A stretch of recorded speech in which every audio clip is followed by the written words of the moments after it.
झारखंड में अदानी के बीच दारू और अदानी के पैसे और अदानी के खरीदे हुए गुंडे तस्कर को जो गिद्ध दृष्टि थी जल जंगल जमीन पर छत्तीसगढ़ और उड़ीसा के तरह आदिवासी ईबीसी के अस्तित्व पर जो खतरा था, हम लोगों ने चुनौती के साथ मुकाबला किया।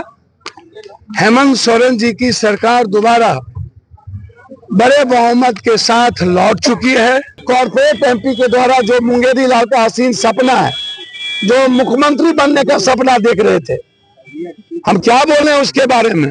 वो हमेशा गाली गलौज करते हैं। भाजपा में कहावत है, बड़े मियाँ तो बड़े मियाँ, छोटे मियाँ सुभान अल्लाह। इंसानियत को तो मार ही दिए, लोकतंत्र को मार ही दिए, संविधान खत्म करने की तैयारी में आप हैं ही। किसान बर्बाद हो ही गया, बेटी पढ़ाओ बेटी बचाओ खत्म हो ही गई। जीएसटी में आपने क्या किया? सारे इनकम जीएसटी कमिश्नर एक महीने में 10 करोड़ रुपया 2 करोड़ उगाही करता है। और छोड़िए, हम किसी की चिंता नहीं करते हैं, जिसको मारना है। अभी हमको धमकी दी गई रास्ते में, गाजीपुर पहुंच गए, दिखाऊं मैं आपको, ला मेरा फोन। बिहार के फायर ब्रांड नेता पूर्णिया से सांसद राजेश रंजन यादव और पप्पू यादव की गाजीपुर कोर्ट में हुई पेशी। नॉन बेलेबल वारंट के मामले में पेश हुए पप्पू यादव ने राजनीतिक हलकों को लेते हुए तमाम चुनाव आदि को लेकर उन्होंने बोली बड़ी बात। उन्होंने मीडिया से रूबरू हो निकाली भड़ास। पूर्णिया सांसद पप्पू यादव का बयान, लॉरेंस बिश्नोई के धमकी देने का बयान, मुझे लगातार धमकियां मिल रही हैं। पप्पू यादव ने कहा, मुझे आज भी फोन पर मैसेज से धमकी मिली है, मुझे उर्दू में मैसेज कर धमकियां दी जा रही हैं, मुझे पाकिस्तान मलेशिया से धमकी मिल रही है। मैं डरने वाला नहीं हूं, मैं सच बोलता रहूंगा। मैं राजनीति में जाति धर्म नहीं करता। झारखंड महाराष्ट्र में इंडिया गठबंधन की सरकार बन रही है। ये सारी बातें पप्पू यादव ने गाजीपुर में कही। नमस्कार, आप देख रहे हैं न्यूज टुडे 24। मैं अखिलेश। कोर्ट में पेश होने पहुंचे पूर्णिया सांसद पप्पू यादव। उन्होंने इस दौरान दिया बड़ा बयान। गाजीपुर एमपी एमएलए कोर्ट में पेश होने पहुंचे पप्पू यादव ने लॉरेंस बिश्नोई से मिली धमकी पर दिया बयान। उन्होंने कहा, मुझे लगातार धमकियां मिल रही हैं। सांसद पप्पू यादव ने गाजीपुर आते समय भी फोन पर जो धमकी मिली उसे अपने मोबाइल में दिखा रहे थे। पप्पू यादव ने कहा, मुझे फोन पर लगातार धमकियां मिल रही हैं।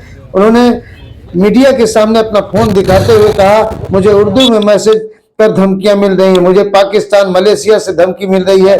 पप्पू यादव ने कहा, उनकी 24 घंटे रेकी की जा रही है। मैं सच बोलता हूं। पप्पू यादव ने कहा, राजनीति में मैं जाति धर्म नहीं करता।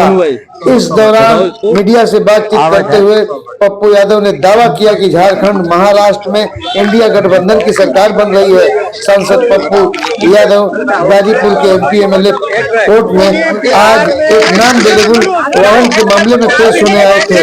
उनके खिलाफ चुनाव आचार संहिता उल्लंघन के मामले में लगातार कोर्ट में हाजिर न होने पर एनबीडब्ल्यू जारी किया था।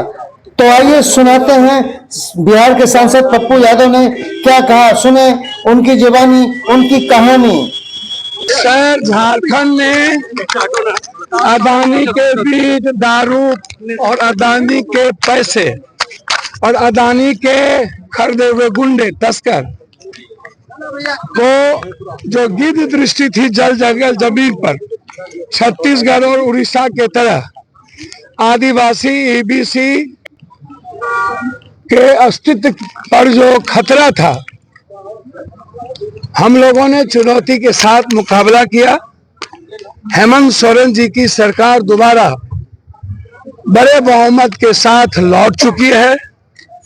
जिस तरीके से हेमंत जी को मरवाने का प्रयास किया गया था और राहुल गांधी जी को लगातार अपमानित करने का प्रयास झारखंड में, महाराष्ट्र में, राहुल गांधी, हेमंत सोरेन, कल्पना सोरेन हमेशा हम 450 में गैस सिलेंडर देंगे, 3,500 रुपया पर महिलाओं को बिना किसी जात पात के, 200 यूनिट बिजली, सारे बिजली फ्री, मैया योजना, और ये लोग रोहिंग्यांग की बात करते थे। दुनिया में मात्र 17 लाख रोहिंग्यांग है वर्ल्ड में। 11 साल से ये प्रधानमंत्री है, कि इनको बताना चाहिए रोहिंग्यांग के बारे में कि कितने रोहिंग्यांग आए। तो ये कमी किसकी है? गृह मंत्री जी की। आप 10 साल वहां रहे, हेमंत जी के पहले आप 5 साल वहां सरकार में रहे, तो आप उस वक्त आपको रोहिंग्यांग नजर नहीं आया? 5 मुख्यमंत्री एक तरफ, 5 मुख्यमंत्री। तो हमारे नेता राहुल गांधी हमेशा बात किए हैं कंप्लीट रूप से गरीबों के और आम आदमी को हम क्या देंगे। 2 लाख रुपया किसान का ऋण माफ कर दिए, बिजली बिल माफ कर दिए, और मैया योजना जिस तरीके से कल्पना सोरेन और हेमंत सोरेन जी ने मिल करके घर घर तक पहुंचाया, तो आज क्रांतिकारी जीत हुई है। जो आसाम से आकर के एक गुंडे जिन्होंने अपने पत्नी के खाते में सारे पैसे लिए और कॉरपोरेट जी पत्नी के खाते में, और जिस तरीके से शरद पवार जी के बच्ची पर हमला किया गया, बेटी पर, जो लीडर है हम लोग को, इतनी घिनौनी हरकत करते हैं ये लोग। तो इसका जवाब महाराष्ट्र में भी और झारखंड में भी आप देख लेना, सरकार बन गई। भाजपा का दावा है कि महाराष्ट्र और झारखंड दोनों में आ रहे हैं। सर आप एक्सिस पोल भी देख लो, हम तो झारखंड में 23 दिन थे ना, हम तो 23 दिन के बाद 24वां दिन यहाँ आए हैं। हमें जब जानकारी मिली, आने का कोई मतलब नहीं था। आज गाजीपुर कोर्ट में आए, आपके ऊपर नॉन अवेलेबल वारंट था, आप कोर्ट में कस्टडी में थे, क्या था ये? देखिए एक बात समझ में नहीं आती है, अपील जब कोई होता है केस इक्यूटर, तो वहाँ नॉन अवेलेबल वारंट का क्या इशू है मैं नहीं अभी बता सकता, लॉयर बताएंगे। हमें जानकारी यहाँ के कोतवाल साहब ने दी, और जैसे दी उन्होंने जानकारी, हम वैसे ही यहाँ कोर्ट के रेस्पेक्ट के लिए आए, और कोर्ट के रेस्पेक्ट पर कोई सवाल नहीं। हम लोग लॉ मानने वाले हैं, बीजेपी वाले लॉ तोड़ने वाले हैं, इसलिए आप चिंता मत करिए। हम आए तुरंत, कल प्रचार खत्म हुआ और लगातार हमले होते रहे। एक कॉर्पोरेट एमपी के द्वारा, जो मुंगेरी लाल का हसीन सपना है, जो मुख्यमंत्री बनने का सपना देख रहे थे, हम क्या बोले उसके बारे में, वो हमेशा गाली गलौज करते हैं। भाजपा में कहावत है, बड़े मियाँ तो बड़े मियाँ, छोटे मियाँ सुभान अल्लाह। भैया आप चिंता मत करिए, 23 तारीख को 10 बजे तक आपको जनता का फैसला सामने होगा। और जिस तरीके से महागठबंधन महाअघाड़ी ने आम आदमी के हित में विकास के लिए संकल्पित है, और आदिवासी और गरीब को बचाने के लिए हम सब की सुनिश्चित जीत हो चुकी है। आप मत घबराइए, हम पर इतना हमला हुआ, इतना डेली, अभी भी हमको कहा गया मार देंगे। क्या कहेंगे जो कार्रवाई हुई है चुनाव आयोग को लेकर? सर चुनाव आयोग कोनो आयोग है? भाजपा का दफ्तर है, कार्यालय है, वो चुनाव आयोग है। जिस तरह से वोटरों को खदेड़ा जा रहा है, उसको लेकर क्या? भैया चुनाव आयोग है। जिस तरीके से उत्तर प्रदेश में आप देखेंगे, आई कार्ड, आप मारेंगे गोली, आप रिवॉल्वर टानेंगे, जिस तरीके से कौन होते हैं आप आई कार्ड देखने वाले, वो प्रिजाइडिंग अफसर देखेंगे कि आप देखेंगे? आप बूथ के बाहर किस तरीके का व्यवहार कर रहे हैं हम लोग, आप हमको बताइए, क्या ये डेमोक्रेसी बचेगी? आप किसी भी तरीके से इंसानियत को तो मार ही दिए, लोकतंत्र को मार ही दिए, संविधान खत्म करने की तैयारी में आप हैं ही। किसान बर्बाद हो ही गया, बेटी पढ़ाओ बेटी बचाओ खत्म हो ही गई। जीएसटी में आपने क्या किया? सारे इनकम जीएसटी कमिश्नर एक महीने में 10 करोड़ रुपया, 2 करोड़ उगाही करता है। सारा देश का व्यवसाय त्रस्त हो गया है। जीएसटी कमिश्नर के खिलाफ बड़ी आंदोलन की जरूरत है, इसको हम सदन में उठाएंगे। और इस देश में जिस तरीके से अदानी पर एफआईआर लॉन्च हुआ है, धोखाधड़ी का, आपको पता है कितना बड़ा एफआईआर लॉन्च हुआ है अदानी पर? अमेरिका में जो अब ट्रंप ही बचा ले तो अलग बात है, अन्यथा अदानी अब गए बूट लाते हैं। इसलिए सर छोड़िए, हम किसी की चिंता नहीं करते हैं। जिसको मारना है, अभी हमको धमकी दी गई रास्ते में, गाजीपुर पहुंच गए, दिखाओ मैं आपको, ला मेरा फोन, सर बोला 3 बार रास्ते में धमकी आई। अभी फोन दो, अभी आई, गाजीपुर पहुंच गए। जितना बच सकते हो बच जाओ। क्या लगता है अभी सर, ये फेक है या क्या है? सर, पाकिस्तान से, मलेशिया से, और 22 महीने डीजीपी, सीएम, होम मिनिस्टर को मैंने दे दिया हूँ 22 कि कहां कहां से, मलेशिया, नेपाल। आप उसको देखोगे क्या है नहीं है, ये आप जांच करोगे तो पप्पू यादव तो जांच करेगा नहीं। मैं तो कुछ आपको बोल नहीं सकता हूं, लेकिन आप जिस तरीके से लगातार आप मामले को देखोगे तो आपको आश्चर्य लगेगा कि अभी इनको जानकारी घर की देखी, घर में सारे चीज मैंने दे दिए हैं। अब कहा, पाकिस्तान का फोन नंबर से अभी जस्ट आया कि भैया माफी मांग, नहीं तो मारना तय है। तो भैया आप एक बात बताओ, सच्चाई बोलने से पप्पू यादव को कोई रोकेगा?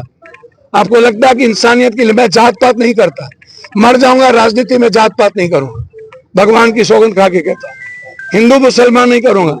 हम लोग सभी जाति धर्म के साथ चलते हैं।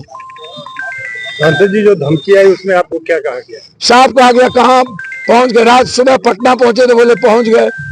घर की उर्दू में लिख करके भेजते हैं, फिर भेजते हैं। आज केक काटा गया एयरपोर्ट को लेके, तो बोला अपना भी केक काट लो, 24 के पहले मरना तय है।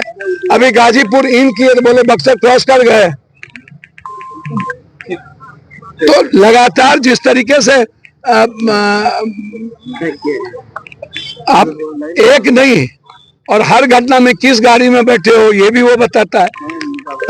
अब आप हमको 92 पाकिस्तान में लगाएंगे, पाकिस्तान में।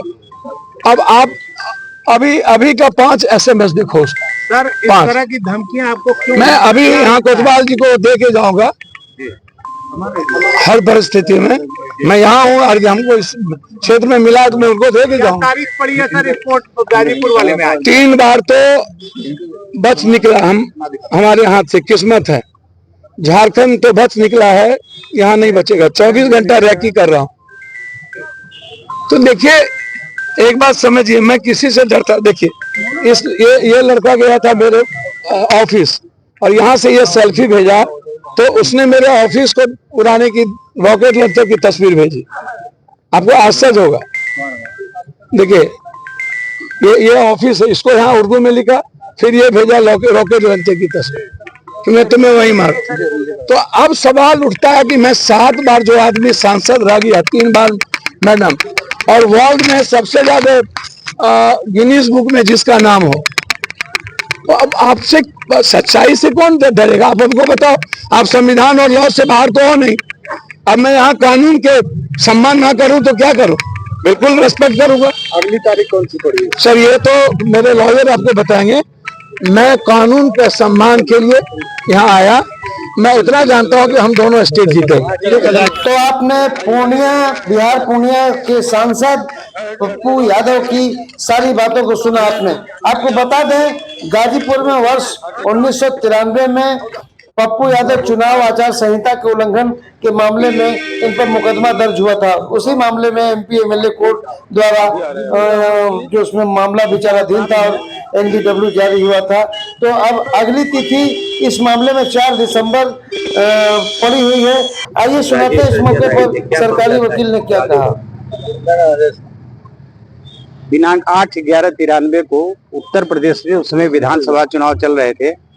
बिहार के विधायक राजेश रंजन और पप्पू यादव अपने दल बल के साथ कुल 127 लोगों के साथ कई गाड़ियों के काफिले से बिहार से गाजीपुर में प्रवेश किए थे। और उत्तर प्रदेश में गाजीपुर में उस समय धारा 144 लागू थी, जिसका उल्लंघन करने के कारण 127 लोगों को राजेश रंजन पप्पू यादव के साथ गिरफ्तार किया गया था। और उसमें पुलिस ने उसमें से 11 लोगों के खिलाफ मुकदमा CGM गाजीपुर के यहाँ चला था, जिसमें दोष मुक्ति हो गई थी। और उस दोष मुक्ति के विरुद्ध स्टेट ने अपील किया था, जो MP MLA कोर्ट गाजीपुर श्रीमान शक्ति सिंह के न्यायालय में चल रहा था। और विगत तिथियों पर जब बहस की तिथि नियत थी, तो पप्पू यादव की ओर से कोई बहस के लिए उपस्थित नहीं हुआ। तो माननीय न्यायालय ने सारे 11 लोगों के खिलाफ NBW जारी कर दिया था, बीच में 10 लोगों ने अपना एनबीडब्ल्यू रिकॉल करा लिया था। आज राजेश रंजन और पप्पू यादव व्यक्तिगत रूप से उपस्थित हुए और माननीय न्यायालय के समक्ष उनके अधिवक्ता द्वारा प्रार्थना पत्र दिया गया। माननीय न्यायालय ने उनका प्रार्थना पत्र स्वीकार करते हुए क्या वजह थी कि क्यों नहीं आ पा रहे थे? वजह क्या बताई उन्होंने कि क्यों नहीं उपस्थित हो पा रहे थे? वो उनको तमाम तरह की उनकी समस्याएं थी जिसके कारण वो उपस्थित नहीं हो पाए। वो उनकी अपनी व्यक्तिगत मेडिकल नहीं था तो वो उसके बाद माननीय न्यायालय द्वारा उनके प्रार्थना पत्र को स्वीकार करते हुए 50,000 रुपए के पर्सनल बॉन्ड और एक जमानतदार पर्सनल बॉन्ड पर 50,000 रुपए के पर्सनल बॉन्ड पर उनको रिहा किया है और निर्देश दिया है कि भविष्य में कभी इस तरह की गलती दोबारा नहीं ले। कितने देर तक कटघरे में खड़े रहते? लगभग 1 घंटे तक वो कटघरे में खड़े रहे। अगली तिथि क्या है? अगली तिथि 4/12 बहस के लिए 4/12/24 नियत है। टीम न्यूज टुडे 24 बने रहे ऐसी ताजा तरीन खबरों के लिए। नमस्कार।